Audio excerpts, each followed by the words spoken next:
Pour tout vous dire, ce sont les bonnes sœurs qui, quand on était enfant, nous enseignaient l'islam.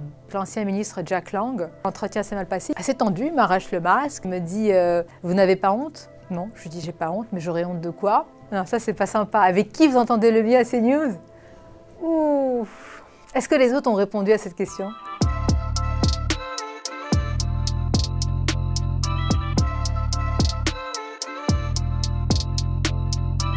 Bonjour la CNewserie, je suis très contente d'être avec vous, face à vous. Pour une fois, c'est moi qui vais répondre aux questions, ça va me changer. Et s'il y avait une machine à remonter le temps pour interviewer n'importe quelle personnalité disparue, qui choisiriez-vous et pourquoi?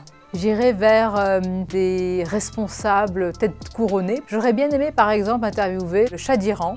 Je trouve qu'il a marqué l'histoire. On parle beaucoup aujourd'hui d'Iran pour des tas de questions, évidemment pour les droits des femmes. Il a été très critiqué et puis il a, comment dire, été abandonné par l'Occident. Donc j'aurais bien aimé savoir ce qui s'est passé à cette période-là, à la fin du Shah d'Iran, ce qui s'est passé dans cette cour incroyable, parce qu'une cour comme celle-là fascine, c'était l'une des cours les plus avancées, les plus modernes par rapport même à l'Occident. Donc j'aurais aimé savoir si véritablement l'Occident lui a promis certaines choses, alors qu'en même temps il discute avec l'ayatollah Khomeini. Donc cette partie de l'histoire, moi, c'est ce qui me fascine. Voilà. Que pensez-vous du retrait de la chaîne C8 sur la TNT? C8, c'est une chaîne sœur, évidemment, dans le groupe, mais je ne vais pas vous répondre comme si je faisais partie du groupe. Et moi, je suis étonnée, vraiment. C'est une condamnation, en fait, une condamnation à mort, entre guillemets, symbolique, évidemment. Je fais attention à ma comparaison, mais je pense à tous ces salariés, à tous ces employés, à tous ceux qui sont derrière les caméras, et pas seulement devant, qui sont punis injustement. Et j'arrive pas à m'expliquer comment, en France, aujourd'hui,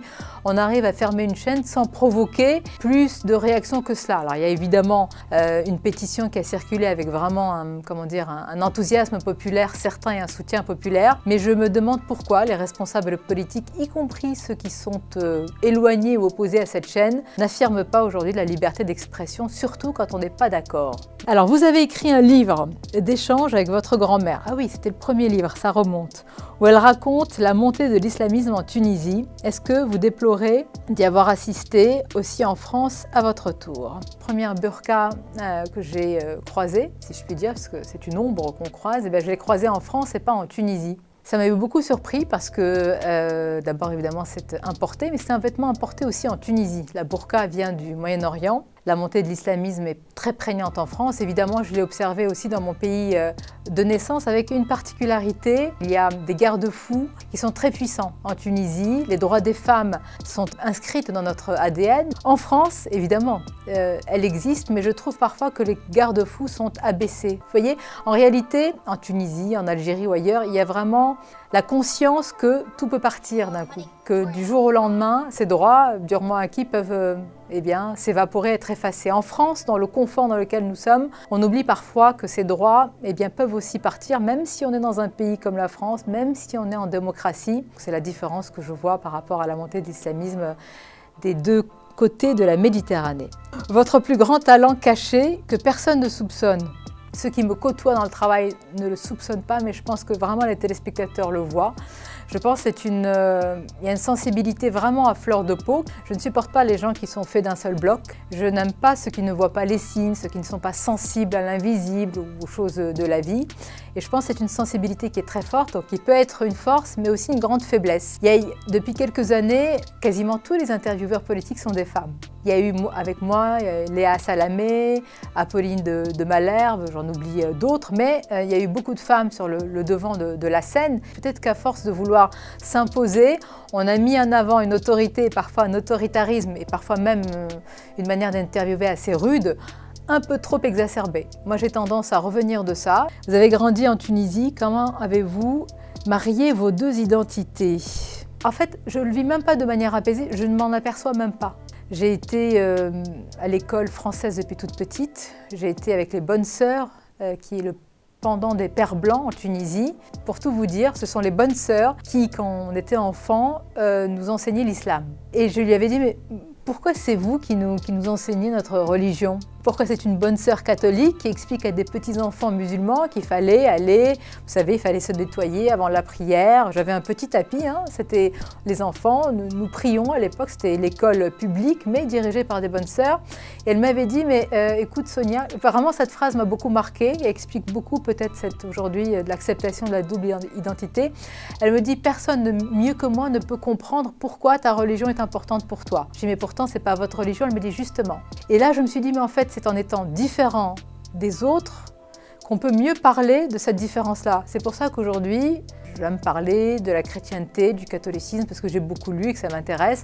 Et je trouve que venant d'une autre culture et d'identité, c'est plus intéressant d'en parler. Voilà, donc c'est une leçon de vie et d'enfance. Quand on reçoit un ministre en interview et que vous vous préparez à lui rentrer dedans, est-ce que vous avez le trac?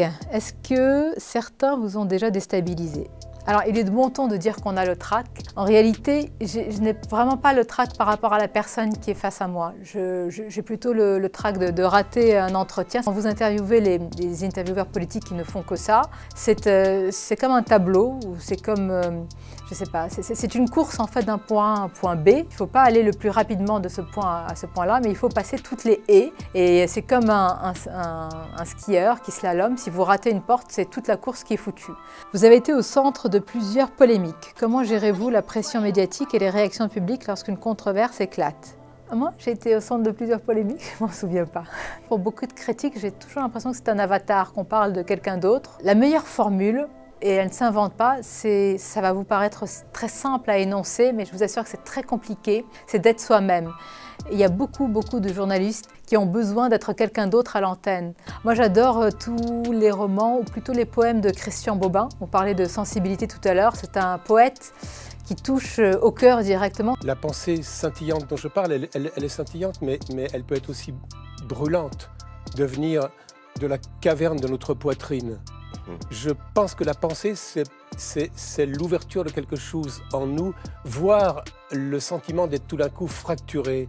Et c'est ce qu'on appelle la beauté. Vous savez, quand on est dans la bagarre quotidienne, il faut, je pense, s'aérer la tête avec de la poésie. Donc je dirais Christian Bobin, parce que c'est magnifique, parce que ça me transporte, parce que ça me parle au cœur et parce que c'est un poète extraordinaire. Voilà.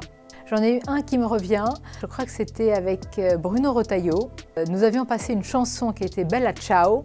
Il ne savait pas pourquoi, et à l'époque, on l'avait passée pour la résistance des femmes iraniennes. Et j'ai eu un moment d'émotion, ça a été filmé, c'était sur Europe 1. Et juste après, c'était presque hors antenne, on a eu un fou rire, parce qu'il y a eu un moment d'émotion très important. Et puis juste après, voilà, ça a fait du bien quand on a parlé de sujets difficiles. Donc ça arrive à un moment sans qu'on s'y attend, tout simplement. Ah forcément, c'est Jean-Pierre Elkabbach. C'est lui qui m'a mis le pied à l'étrier, c'est lui qui m'a permis d'intégrer Europe 1. Et je l'ai même parfois, non pas imité, mais parfois on a des réflexes instinctifs comme ça. C'est sa fameuse première question. Quelle couleur vous préférez pour le mur? Pour le mur, quel mur? Comment quel mur? Le mur sur lequel votre réforme territoriale va se fracasser. Benoît Hamon, monsieur le candidat, bientôt vous allez obtenir la victoire que vous attendez depuis longtemps. Dites-moi laquelle, celle d'être président de la République, j'espère. La victoire de la droite. Pourquoi vous voulez que la droite gagne? Parce que vous êtes très actif pour réussir la défaite de votre camp. Oh, vous êtes en pleine forme ce matin. Et je trouve que c'est génial. Je me souviens, je crois que c'était avec la ministre Agnès Pannier-Runacher, on avait commencé l'interview, j'avais « Bonjour Agnès Pannier-Runacher et bon Noël !» Bonjour Sonia Mabrouk et joyeux Noël. Non, c'était pas Noël. Mais j'ai cru, écoutez, j'ai vu le budget ce matin et je me dis c'est le budget du Père Noël. Qui nous parle ce matin, Pierre Moscovici?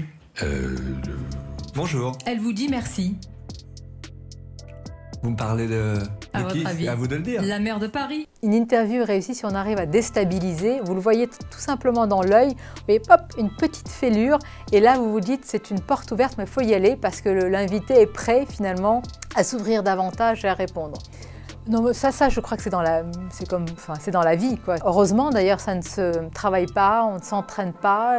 La réplique, c'est même de l'ordre du théâtre, je veux dire, c'est théâtral, parce que souvent, je ne le fais pas pour piquer, ni pour faire mal, ni pour blesser. C'est que ça fait partie d'un décorum, quand on aime notre langue, voilà. Il y a eu un moment quand même tendu avec un entretien qui s'est mal passé avec l'ancien ministre Jack Lang. Il y avait un scandale d'attouchement sexuel sur mineurs. Pour dire les choses très clairement, je lui dis mais vous n'allez pas éviter des questions sur ce sujet? Il m'a dit aucun problème. Je n'ai pas l'habitude de discuter de l'interview avant, mais cette fois-ci quand même sur un sujet délicat, je préfère prévenir. Et il va sur différents sujets, je lui dis mais est-ce que quand on dénonce sur différents sujets des personnalités, est-ce que soi-même, voilà, il ne faut pas faire un travail d'introspection? Il me dit pourquoi et je lui rappelle la tribune. Il s'énerve, j'insiste, je ne lâche pas. D'ailleurs, j'en suis pas particulièrement fière, mais je me suis toujours demandé pourquoi avant, personne ne lui avait posé la question.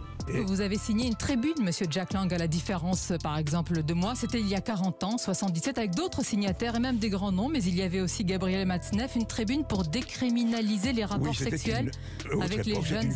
C'est une connerie. Vous l'avez jamais regretté, c'est seulement oui, aujourd'hui. Je l'ai dit et redit, vous me demandez mon sentiment.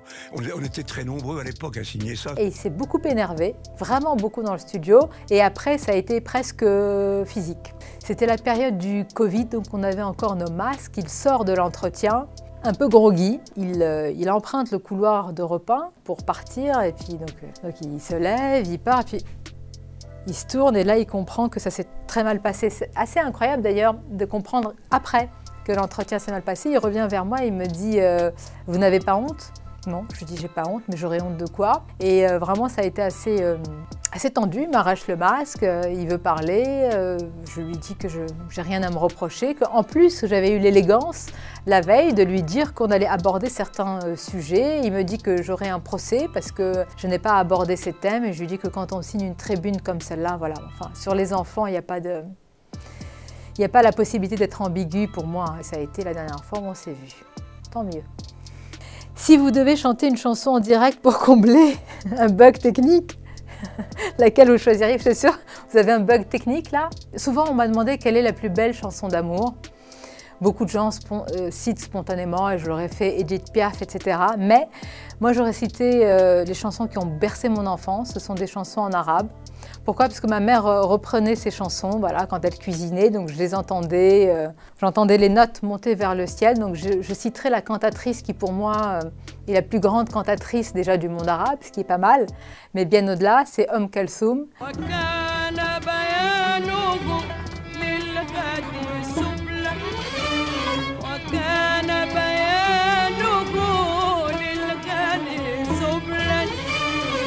C'est pour répondre à la question tout à l'heure sur la double identité. Respecter sa double identité, c'est bien les connaître. Non, ça, c'est pas sympa. Avec qui vous entendez le mieux à CNews? Est-ce que les autres ont répondu à cette question? C'est pas pour être faillotte. Pourquoi je m'entends très bien avec Serge Nedjar? Parce que la première fois où il m'a reçue pour intégrer CNews, je venais de Public Sénat. Et il m'a dit, je lui ai dit, si vous aviez un conseil, Serge, quel serait-il voilà, pour m'adapter, pour être bien à CNews?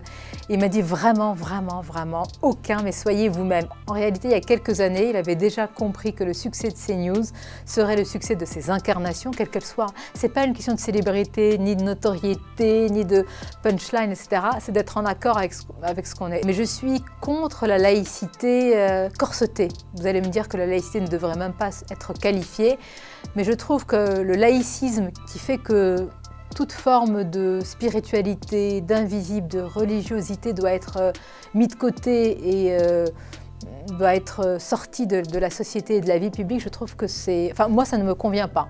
Pour autant, évidemment, je respecte les règles de la laïcité telles qu'on les connaît, mais je trouve que ce n'est pas avec des règles qu'on arrive à enflammer les cœurs, je trouve que ce n'est pas avec la laïcité seule qu'on arrive à écrire un récit et à dire aux jeunes d'où que vous venez, soyez fiers d'être français. La spiritualité, c'est pas quelque chose de... C'est pas l'invisible, hein, c'est pas un immense trou noir, c'est juste croire qu'il y a quelque chose qui nous dépasse, au-dessus de nous, qui est une forme de don de soi, quelque chose qui est plus grand. Et sinon, il me reste à vous conseiller, surtout, vraiment c'est très très important, abonnez-vous à la CNewserie. Ils sont formidables, ils sont jeunes, c'est pas parce qu'ils sont jeunes qu'ils sont formidables, mais ils sont pleins d'entrain, ils sont enthousiastes et surtout, likez la CNewserie et c'est une manière de les encourager. Voilà, à bientôt.